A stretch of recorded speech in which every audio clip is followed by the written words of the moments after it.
Konnichiwa nakama. Nih, Mimin akan ajak kalian untuk membahas 6 karakter One Piece yang perlu backstory lebih baik. One Piece adalah mahakarya sang mangaka Eiichiro Oda yang popularitasnya nggak pernah habis tergerus zaman. Cerita yang disajikan begitu luas, begitu pula dengan pengenalan karakter penting yang selalu disertai dengan latar belakangnya masing-masing. Tentunya penyampaian masa lalu seorang karakter sangat diperlukan, apalagi jika karakter tersebut memiliki pengaruh besar dalam alur cerita.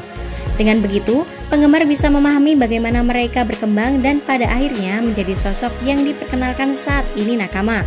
Akan tetapi, gak semua karakter mendapatkan cerita masa lalu yang dirasa pantas untuknya.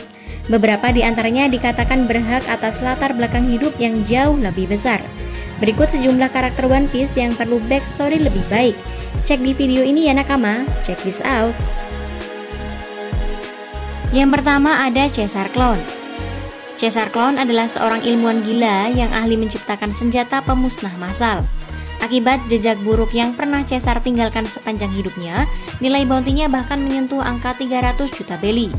Sebagai antagonis utama dalam arc Pang Hazard, pengguna buah iblis Gasu no Mi ini dulunya pernah menjadi rekan Vegapunk.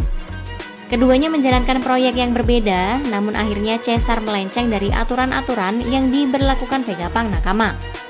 Caesar menciptakan gas beracun secara ilegal dalam jumlah besar yang diyakini ampuh untuk melenyapkan satu wilayah sekaligus. Alhasil, Vegapunk mengeluarkannya dari tim, terutama karena Caesar menggunakan anak-anak sebagai objek eksperimen. Sampai akhirnya Caesar menggunakan senjata berbahayanya itu dan berhasil menghancurkan 2 laboratorium. Ia ditangkap tetapi berhasil kabur. Lalu pada tahun berikutnya, ia kembali ke Pang Hazard dan menjalankan rencana yang lebih gak manusiawi. Sebagai salah satu villain utama, pengaruhnya begitu besar.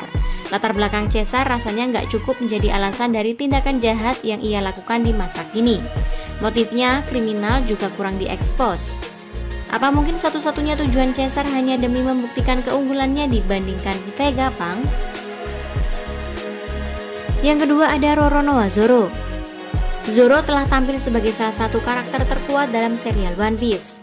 Dia adalah pendekar pedang yang terampil dan menjadi salah satu orang kepercayaan Monkey D. Luffy sebagai kapten topi jerami.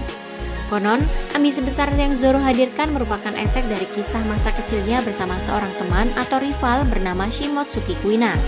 Dia adalah teman masa kecil Zoro yang menjadi alasan mengapa Zoro mengembangkan teknik Santoryu miliknya nakama.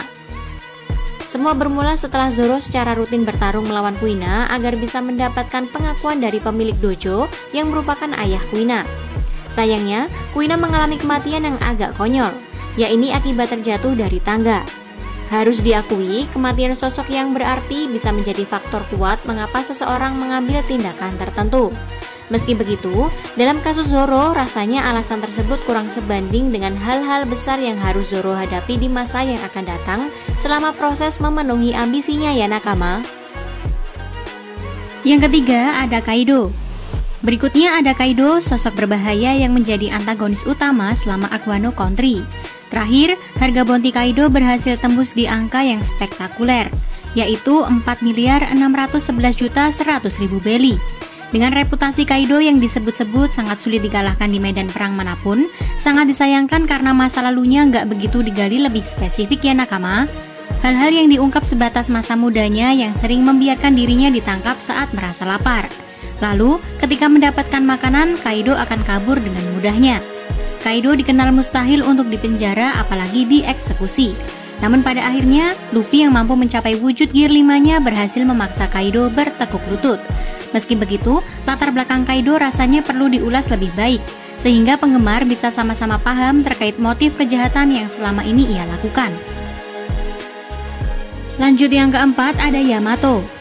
Debut pertama kali pada arc Wano Country, Yamato diperkenalkan sebagai anak dari Kaido yang menghabiskan sepanjang hidupnya sebagai tawanan ayahnya sendiri. Alasan utamanya ialah karena Yamato begitu mengidolakan Oden dan bahkan ingin menjadi sepertinya. Sebagai pengagum berat Oden, Yamato sangat memegang tinggi nilai-nilai seorang samurai nakama.